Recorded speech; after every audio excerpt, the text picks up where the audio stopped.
How do I even start with this? It Takes Two is such an experience that I've had to collectively pick up my jaw from the floor a few times, and a couple of times my wife's as well. She doesn't really game as much as I do, but she was hooked. Since I have the attention span of a hummingbird, I rarely find myself as engrossed in gameplay as much as I did here, almost to a point where my eyes started hurting. So without wasting any more time, let's get into it. This is Button Smash Review. Let's start with the visuals. Wow. Once again, how do I even begin with the visuals? You'd be forgiven to mistakenly think that this was a Pixar or a Disney production. A split screen is the only thing that differentiates a cutscene from actual gameplay. Starting with the character models of the main characters Cody and May, every fiber in every fabric of their cloth textures is visible. Every shiny surface gleams and sparkles with a flash, which really makes you wonder if you even need ray tracing when games look as good as this without them. You feel you can separate each leaf from Cody's head, and you wonder how Cody has managed to hold on to that one leaf atop all the leaves after all the action that he's been through. It almost seems like you can go ahead and touch every button and nail on their bodies. Ditto with their clay and wooden textures. Also, the characters you encounter in the game, right from furry rodents to stuffed toys to living tools, all are visually different and unique in their own way. All fully detailed right to their smallest fabric. The animations also seem to be motion captured since they are almost flawless in every aspect. These characters are literal dolls, and to have them each have their own unique style of running, jumping, crouching, and every other action you can think of is commendable. It is especially daunting to realize the amount of animation sequences that must have been worked on, considering the various set pieces and the unique set of powers that each Cody and May are granted before each level. Moving to the environments, it is just a breath of fresh air. So many beautifully thought out locales with eye-catching flora and fauna. Perfectly etched out outdoors and intricately detailed indoors. Every surface has a unique feel. You can see every individual thread on pillows, while the muddy surface in an exposed garden have ants queuing up in a line. A snowy surface has snow particles kicking up in your face left, right and center, without obstructing your vision of course, and a shed where you can see interactive wooden shavings everywhere. There are certain other levels that have to be seen to be believed. I will not be spoiling these eye-popping psychedelic experiences for you. You really have to go ahead and see it yourselves. Along the same lines, a special word of mention for the color. Oh, the color. So vivid and so vibrant in certain areas, while equally dull, dark and morose in others. The stark contrasts in dark and vibrant environments never make you adjust your monitor's brightness levels. The only problem here is that the action in most places happens so fast that there is hardly any time to soak in these gorgeous visuals. You get a glimpse of it and poof, they're gone. It remains only in your memory now. There are times and places where the game forces you to stop and breathe, but these are few and far in between. This is really nitpicking though, since the characters control so well that you don't know whether you should be fidgeting with your controller or appreciate the gorgeous scenery. Now the amazing thing about all this is despite looking so good, it rarely takes a hit on the performance. When games look this good, you almost always expect a stutter or two here or there. But the game ran smoothly without any hiccups or stutters even on the most intense of action sequences with lights and reflections and particles all over the screen. Stutters though happen in the place where you least expect them. Cutscenes. I don't know whether it was just my PC, but I experienced some weird stutters mainly in cutscenes while transitioning from one scene to the next. There is almost an inevitable pause every time the cutscene moves from an elaborate widescreen shot to a more closer-in approach. But again, it is just an extremely minor hiccup in what is overall a majestic treat for your eyes. Okay, so when we talk about sound, we talk about the music, the voice acting, and the general gameplay sounds. Let us get the weakest amongst all of these out of the way first, the music. Sadly, according to me, the music is the weakest link in the game, which is what probably reminds you of the fact that this is indeed not a Pixar or a Disney movie. The thing about Pixar movies is that the music is wound so perfectly tied to the visuals on screen that there is no way to ignore the fluttering butterflies of emotions you feel while watching a sad scene, and ditto for a happy scene. The premise here might not have been as big as some of the Pixar movies, but there was a pretty good opportunity here. The music and ambient sounds during the gameplay feels fine, but the music during the stronger emotional connect scenes is where it is lacking. Now do not get me wrong, I'm not saying the music is bad. I'm just saying that it could have taken the game to an untouchable height if some of the musical set pieces were elaborate enough to tie in with this gorgeous world. This is just my opinion though, maybe making too much of a connection with comparing it to Pixar movies. A special point in mention to the wonderful music in the snow level though.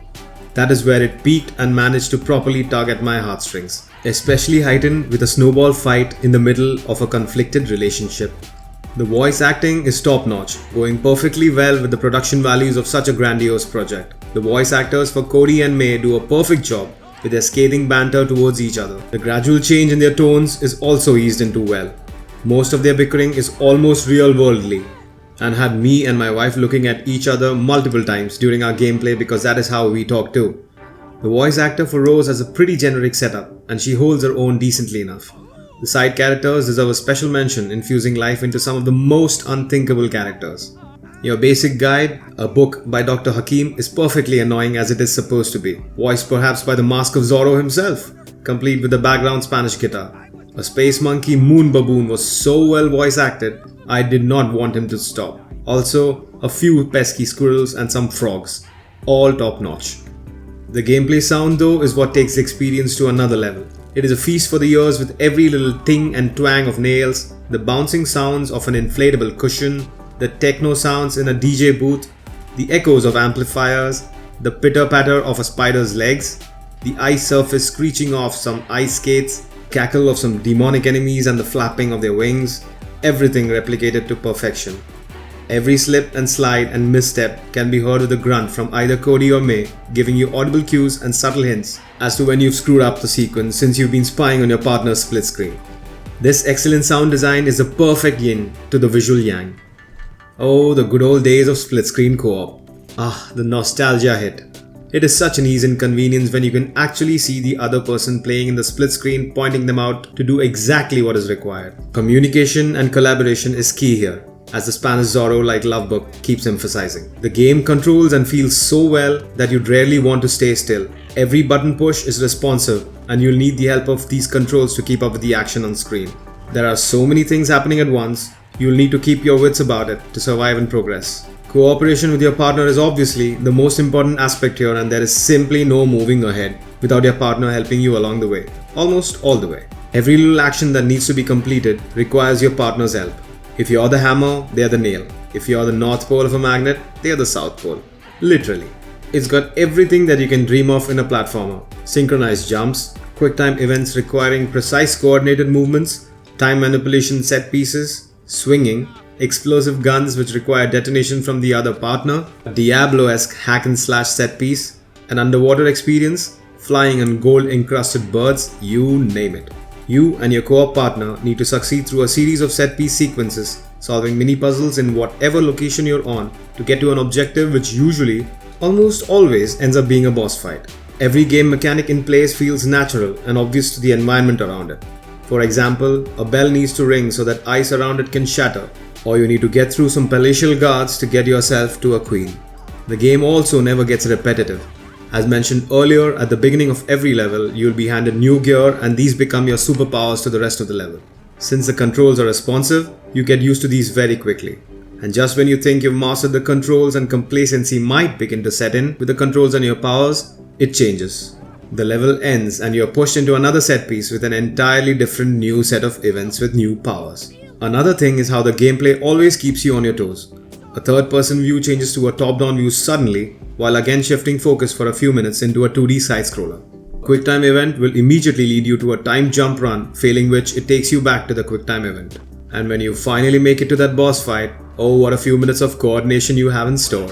Each boss fight is unique, with some trying to mow you down with nails as arrows while simultaneously saw blading through your platform, while some will require you to take out the weeds floundering in an overgrown garden. Each boss fight requires a different kind of skill set, with platforming making the bulk of it. You have to have your jumps figured out, else as my wife found out, you're in for a long ride. There are also plenty of one-on-one mini-games which put you in a straight versus contest with your partner. These act as your typical hidden side quests, which as a whole do not serve any purpose to the main storyline, but add to the overall character development. The victories and defeats here are also logged in for future references, resulting in some unique banter down the line. These can be very toxic and addictive though, especially if you have a competitive partner, so be careful. Also, in these sort of collaboration games, you'll have one decent player and one not so decent player. You need cooperation and collaboration, remember?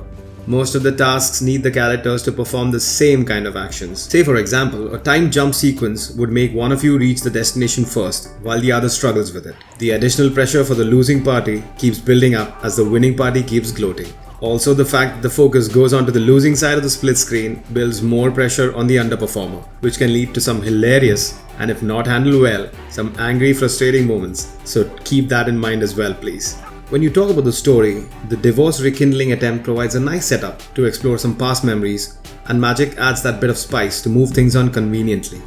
Nothing feels ridiculous.